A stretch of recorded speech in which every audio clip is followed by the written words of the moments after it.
In this video, can the Bitcoin price break this resistance that we are forming? And also, we are going to dive in with the BNB price action and give you an update regarding this latest price action. Stay tuned to know more.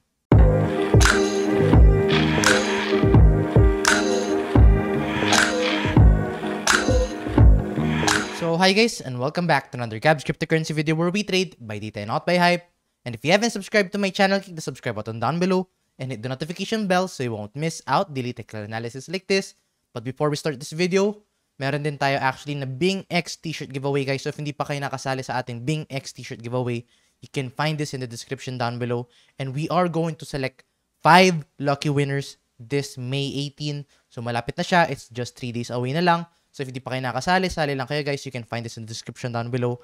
And ito yung sample t-shirt natin na ating ipapag-giveaway. So sali lang kayo guys if you want to claim this free t-shirt, and you just have to follow the following criteria na you can find dito sa ating Google Sheet. But anyway, let's give an update kay Bitcoin price action. So right now, diba, sa ating previous price action and previous update, what we were monitoring was this broadening falling wedge. And broadening falling wedge is traditionally a bullish pattern to the upside. And right now we are still not yet seeing any breakout pa sa ngayon.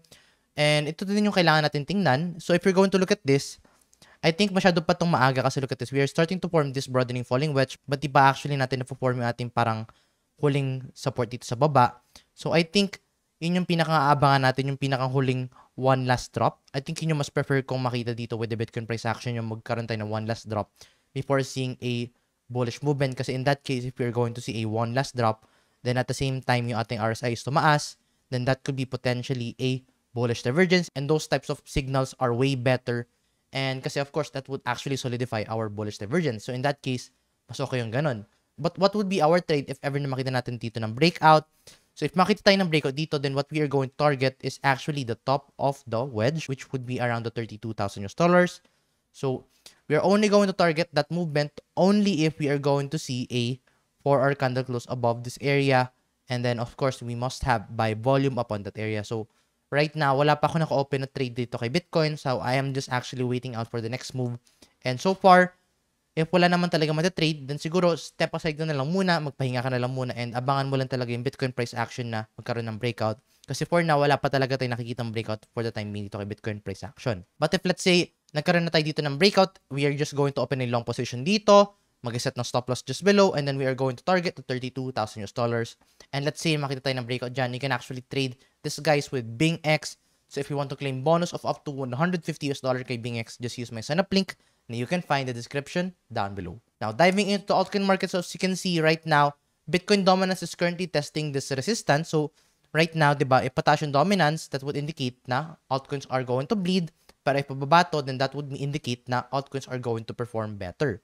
But right now, we are actually seeing this resistance. So if we are going to break bullish dito sa ating latest price action, then this might be bad for the altcoin market kasi typically, whenever the dominance is increasing, that would indicate na more people are selling their altcoins and then they are moving their money to Bitcoin. So in that case, altcoins are going to underperform if let's say pataas yung ating Bitcoin dominance. So in that case, that is what we have to watch out if let's say mag-break natin to bullish. And then ang magiging target natin dyan if na-break natin to bullish is we are going to get the next resistance which is around this area. So only if makita tayo ng breakout dito, then yun yung ating magiging next target dito sa ating Bitcoin dominance. But for now, wala pa tayong breakout. And right now, kung ano yung mangyari dito, if let's say we are going to break bullish, then focus more with Bitcoin. Pero if this breaks bearish dito sa ating Bitcoin dominance chart, then of course, we are going to focus more with the altcoin market. And with that being said, let's give a quick update with the altcoin market. So right now, for Ethereum, as you can see, we don't have actually much to talk about with Ethereum. Typically, right now, we are just actually declining down dito kay Ethereum. And diba, ating Bitcoin dominance is not actually looking healthy.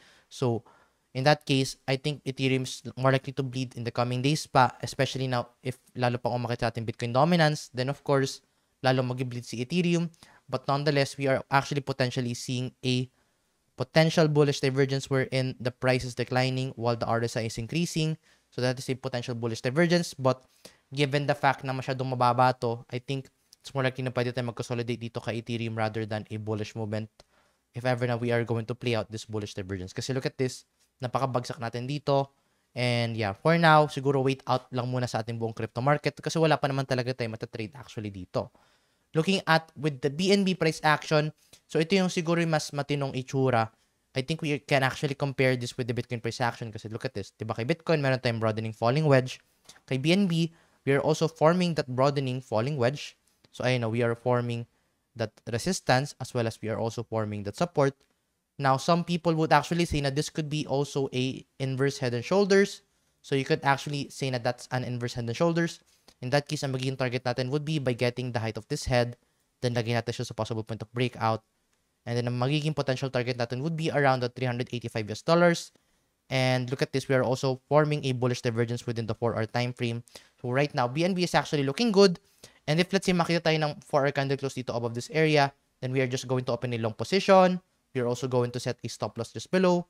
And then we are going to target certain resistance. So our first resistance would be the $323.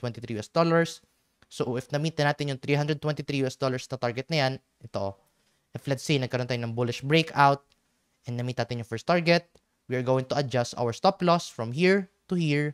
And then from there on, if magkaroon tayo ng continuous movement to the upside, then of course, that would be our final take profit area.